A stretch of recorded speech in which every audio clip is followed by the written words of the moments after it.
ça selon les règles, selon le respect de RGPD, ainsi qu'une consolidation des données. Donc du coup, le périmètre, on a décidé de se focaliser sur les assurances habitation. Donc en général, le temps de conservation des données, c'est 3 ans sans modification. Le délai de livraison du logiciel, en général, c'est 1 année. Et le livrable, c'est le logiciel complet.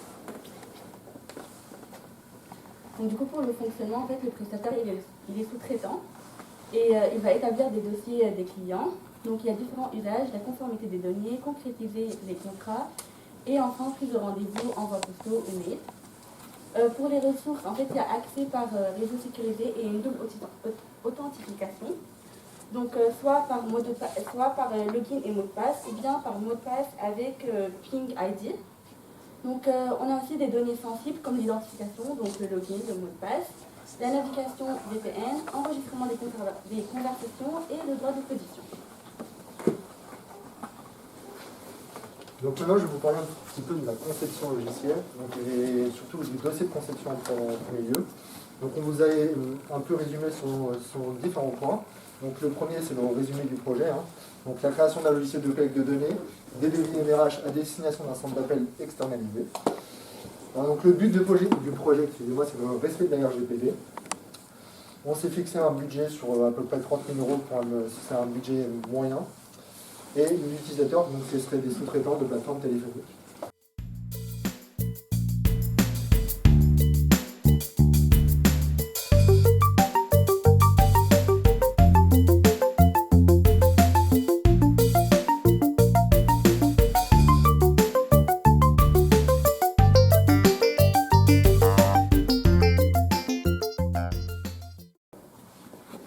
Alors, je vais revenir un petit peu plus sur cette slide-ci, puisqu'il s'agit un peu de la conceptualisation générale de la base de données.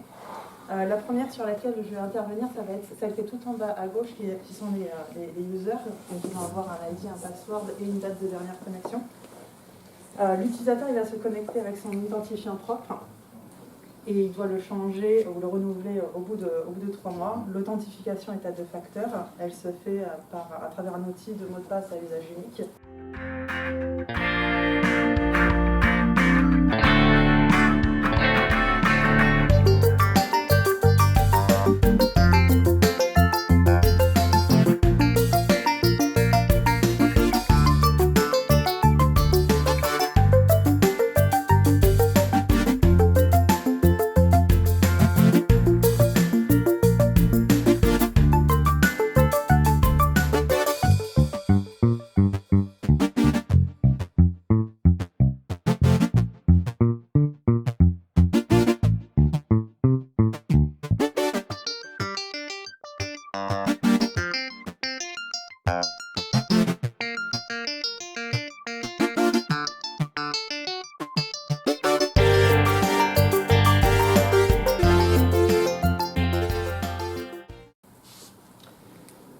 On intervient beaucoup sur Debug, donc au niveau de la démonstration. Je vous ai simplement présenté de façon générale ce qui va être fait. C'est qu'on va avoir des purges qui vont se faire chaque jour. Donc, par exemple à minuit quand personne n'est censé être sur l'application. Et qui va passer en revue pour tous les utilisateurs qui sont présents dans la base de données. On va vérifier la dernière date, moins la date à laquelle on veut faire la purge, donc 1 an ici, 3 ans ici, on a d'autres ensuite. Et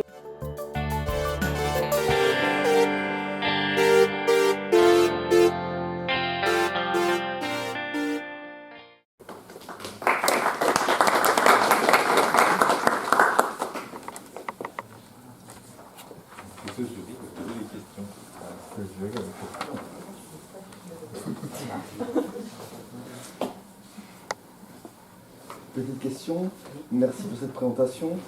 Ce produit-là, est-ce que vous avez estimé la taille du marché qui est en face? C'est-à-dire que combien il y a de devis d'habitation par an et combien votre projet voudrait capter, le pourcentage de devis à capter par an?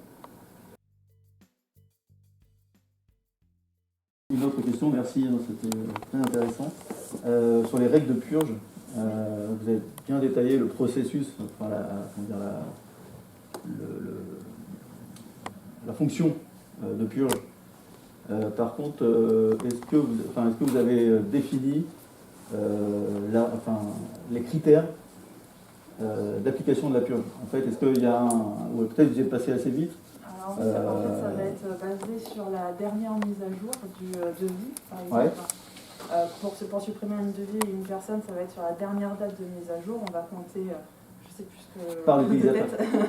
tant de temps, et on va passer, on le supprime à ce moment-là, une fois qu'il n'y a plus d'activité en fait dessus, et qu'il n'y a plus besoin d'y revenir. D'activité par l'utilisateur qui modifie son devis sur son espace?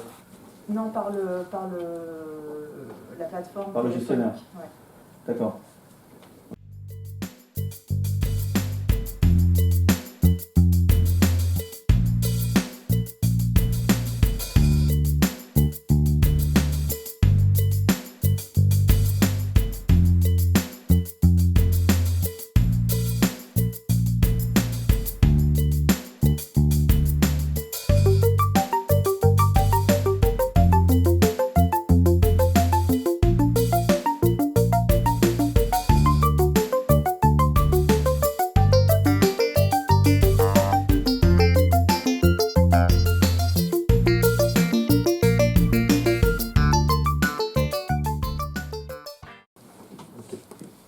Ces discussions sont passionnantes, mais Désolée. le chronomètre coule, donc il va falloir remercier à nouveau le groupe qui vient de passer et que pendant ce temps-là, le groupe suivant vienne se parler.